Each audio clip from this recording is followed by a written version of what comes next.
What's going on, dudes? It's your boy Andy Matrix. I am back. I am bigger. I am bolder.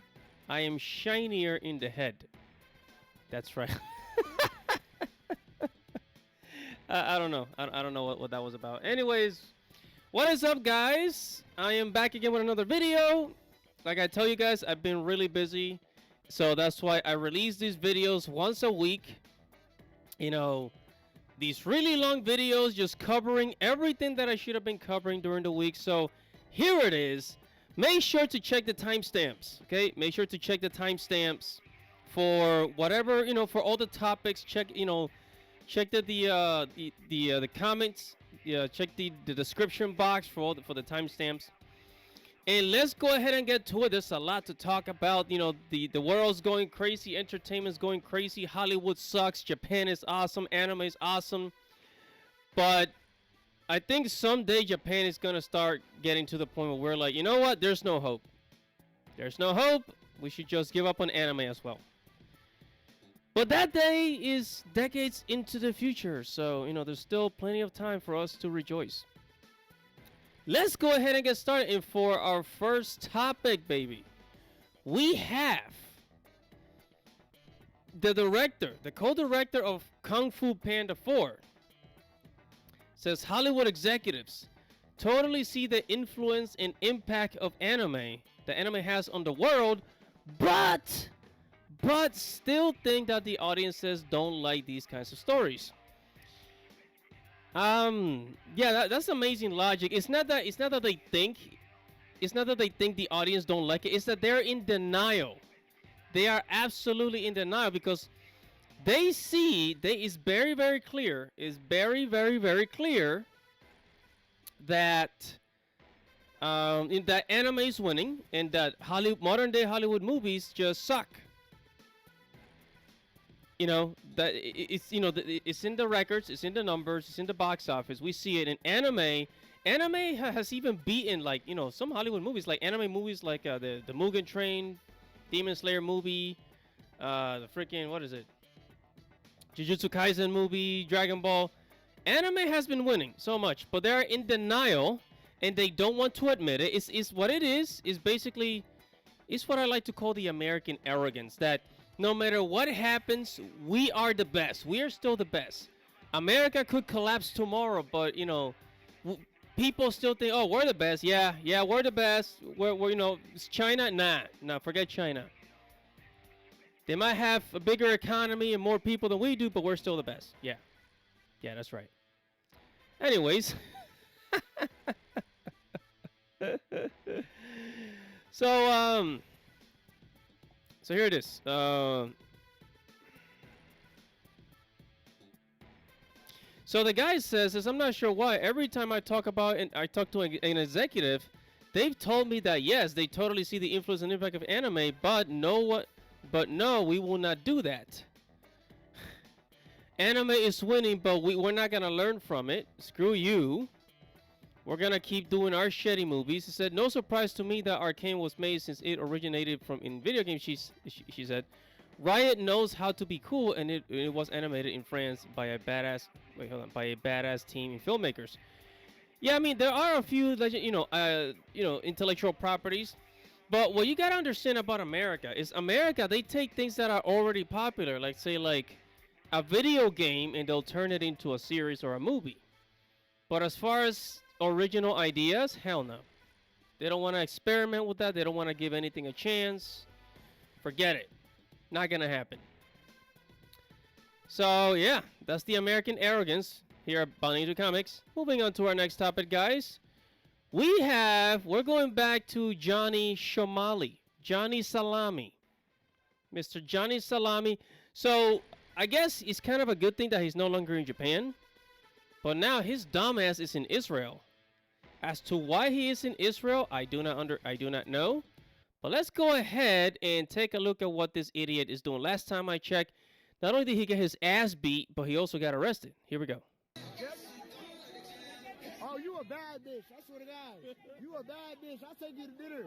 I swear to God. I'll change your life. I'll change your life, baby. Baby, I'll change your life. I promise you.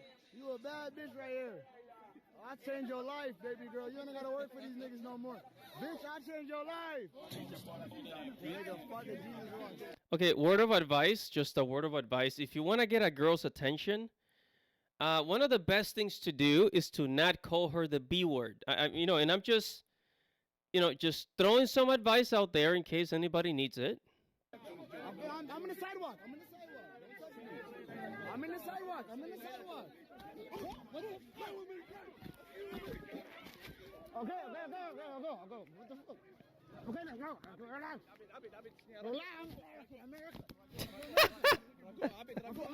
in the sidewalk. I'm from America. What are you doing? Oh, from America.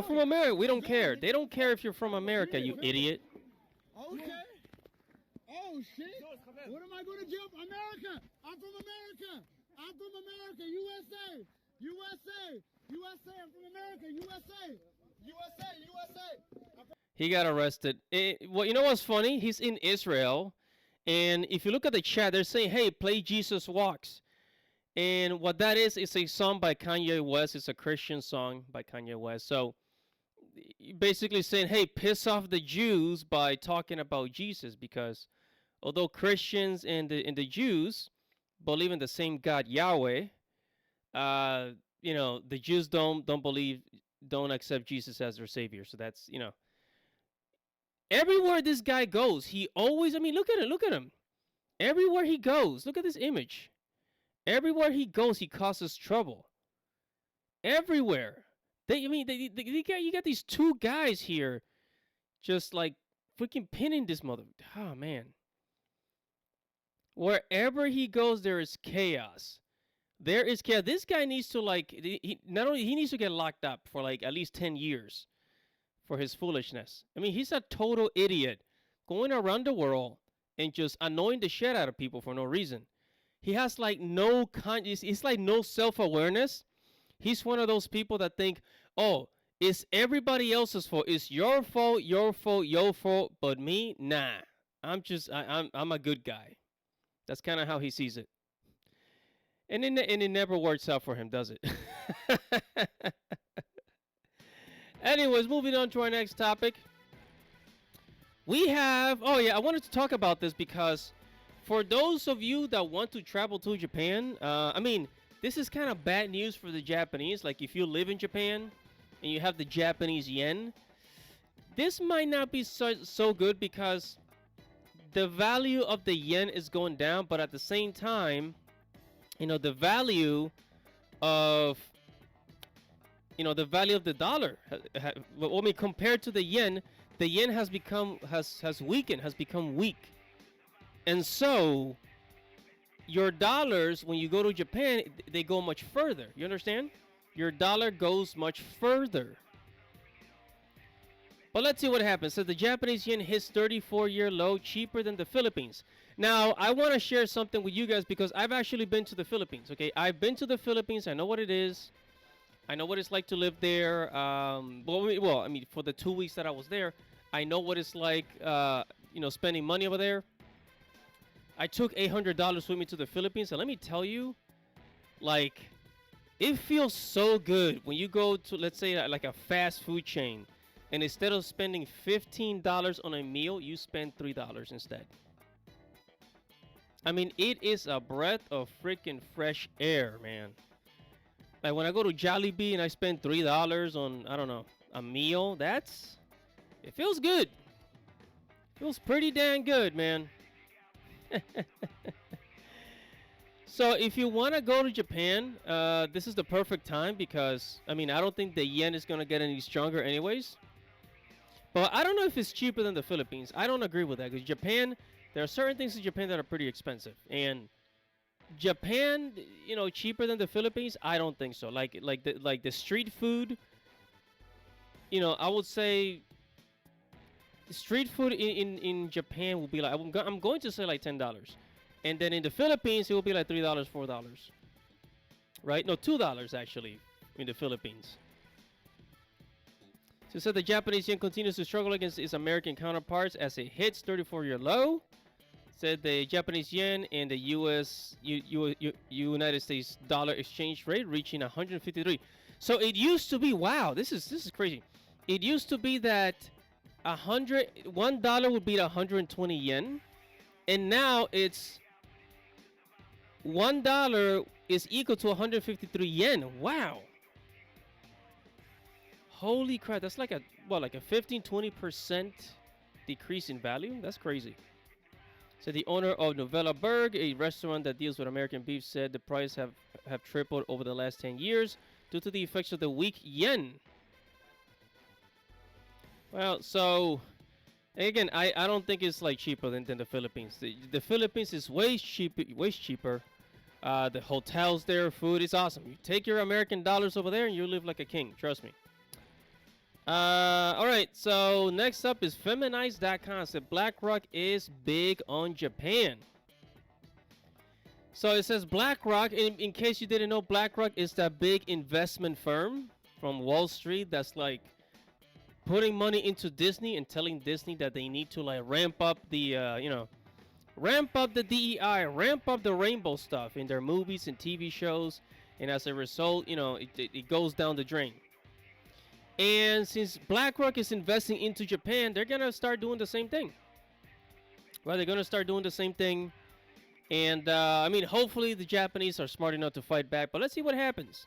Said BlackRock recently dropped its second quarter economic outlook, and the world's biggest asset manager made just one revision to its stock allocation, bumping up its overweight position on Japanese stocks. It also sees opportunity in four of the world's mega forces, AI and digitization of finance, the low carbon transition, and geopolitical fragments onshoring, and those investments are keeping the firm's stock exposure to the heavier side. Said that's working for now, BlackRock says, but sticky inflation and potential shift to higher for longer interest rate could undermine the current optimism. So here's it, low carbon transition. So they're already talking about like the whole like carbon emissions and all these stupid Western ideas of like, the, I don't know, the DEI, the diversity and inclusion, the frickin' carbon emissions bull crap. You guys get the point. So they're trying to push that on Japan.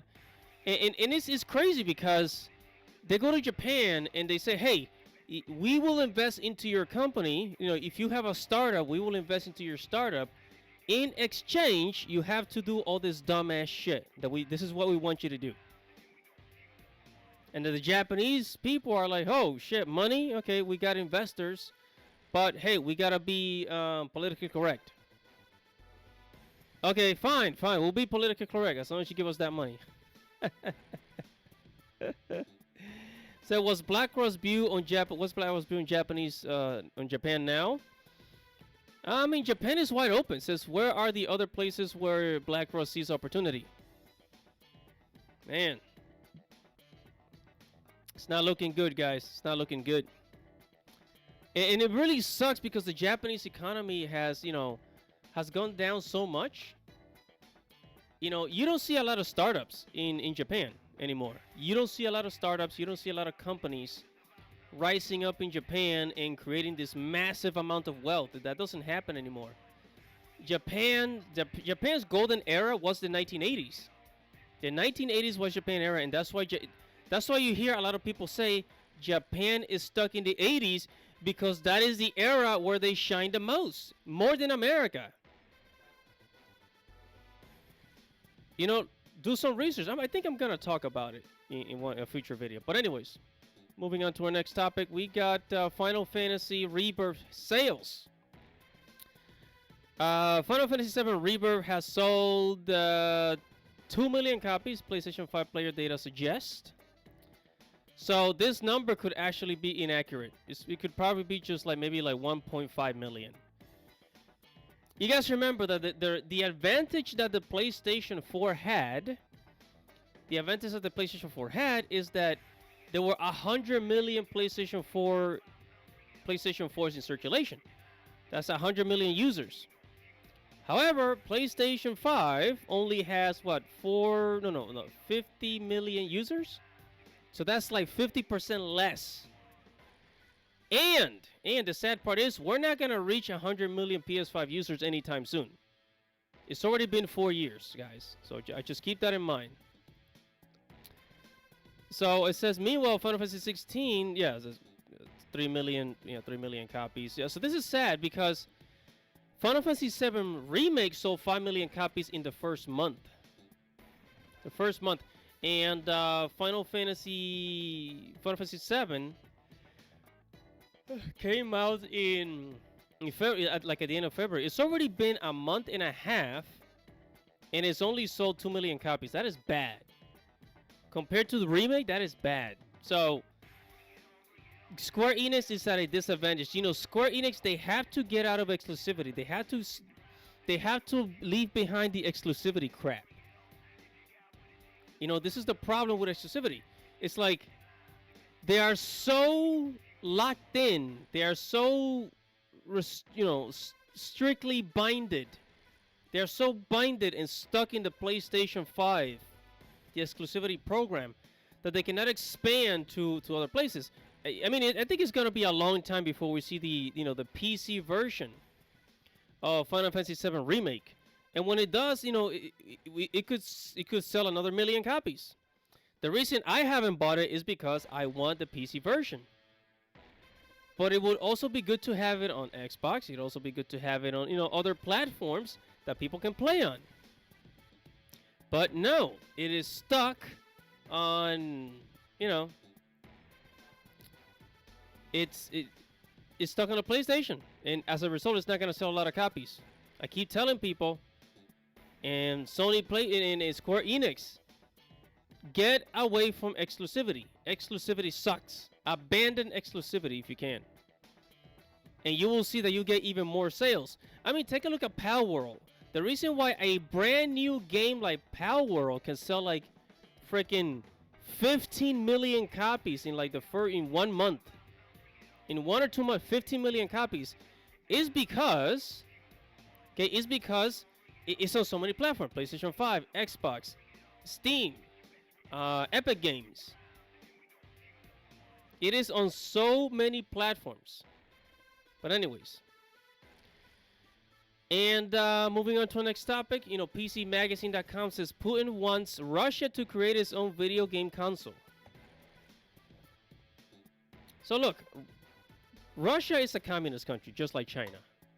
And China does have video games, but if you see the restrictions that China puts on its video game users, I mean, one of the most recent things, I think it happened like 2 years ago, is that China did not want anybody under the age of 18 to play video games for more than 3 hours a week. I want you to think about that, right? It says Putin calls for development of both stationary and portable video game consoles, but local media says the plan could take up to a decade to bear fruit. I imagine. What is this?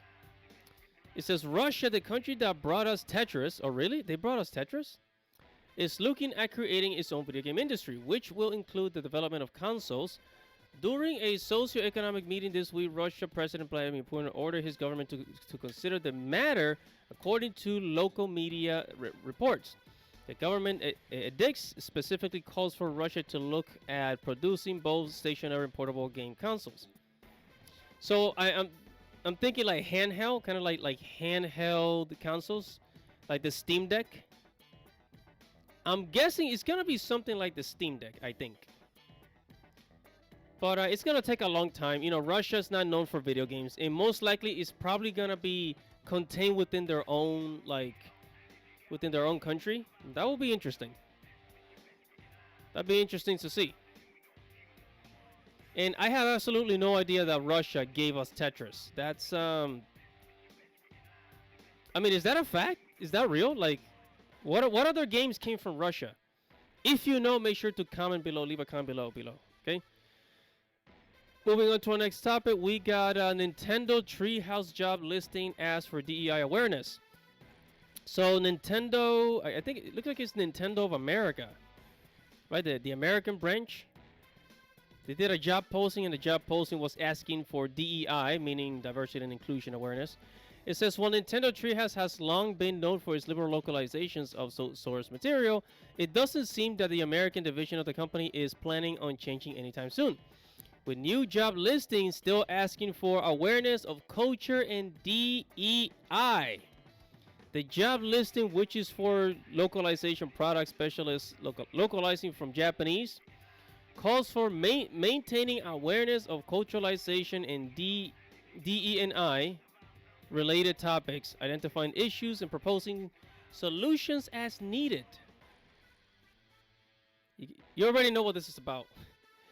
We already know what this is about, and here's the job one. It says localization product specialists from Japanese to English. This is in Washington, the state of Washington. I mean, this is total BS. I mean, we see this everywhere now. It's like with Japanese companies, you got BlackRock getting into Japan, and it's like because they know that Japan is the last, right? Japan is one of the last entertainment producers that are kind of like still making people happy with anime, RPG games, but they want, American liberals want to ruin that too. They want to colonize Japan, so to speak. Not very inclusive, are they? And our next topic. So in case you guys didn't know, somebody's trying to make a movie about Yasuke. Now, we already have a Yasuke samurai anime on Netflix, which it's a good anime, but it could have been better, It could have been better. And here at theinsider.com, it says exclusive, the Color Purple director Blitz Bazawule shopping movie about African samurai Yasuke. So he wants to make a movie about the Japanese samurai. And again, this goes back to what we were talking about. Hollywood ignoring the, how great anime is. Where is it? BlackRock getting into anime. It's like they wanna, they wanna work with Japan, but they wanna do it in their own way. That they don't give a crap about Japan at the end of the day. They don't care about Japanese culture, nothing. And again, I mean no disrespect. I mean absolutely no disrespect because Yasuke was the first, foreign samurai. This is actually a fact. He was the first foreign samurai, right? But one of the reasons that they're pushing this is because of the whole DEI thing. Now, personally, I do want to see a movie about Yasuke. I do want to see a movie about Yasuke. I want to see what is it like? What was it like to be a dark-skinned person during that time in history in another country? During that time in history in Japan. I want to know, what was it like? I am very interested. But because, it's Hollywood that's pushing to make this movie, I imagine it's just part of their agenda to, colonize Japan and then say, and then bring the whole DEI political correctness over to the land of the rising sun. I don't trust them. Me personally, I don't trust them. Maybe you guys do. Maybe you guys are excited about this, but I am very, very skeptical because this just looks like another trap to me. I mean, take a look at all the other, DEI, the DEI movies that were made here in America. Like 9 out of 10 of those have flopped.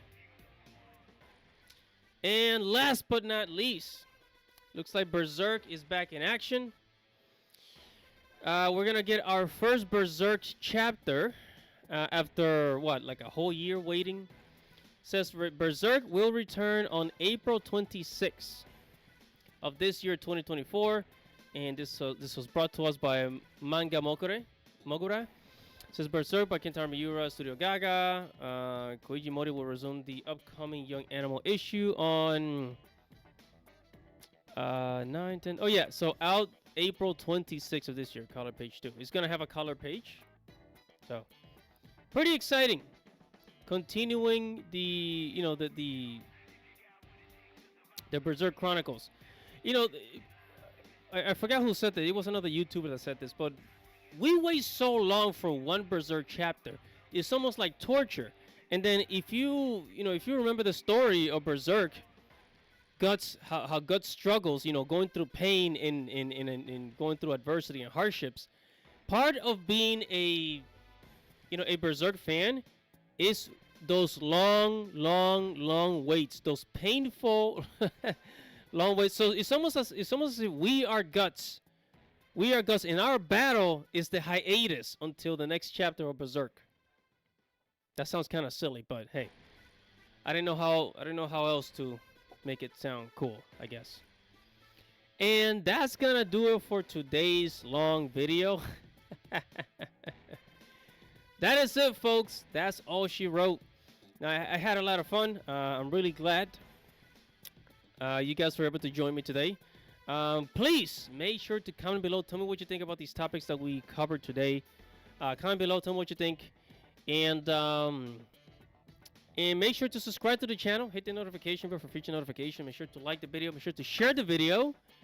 And guys, thank you for stopping by. I gotta try to make shorter videos, when I have more time. But as of right now, you guys are getting them long, so sorry about that. It's your boy in the Matrix. Subscribe to the channel. Hit the notification. Godspeed, baby. Godspeed.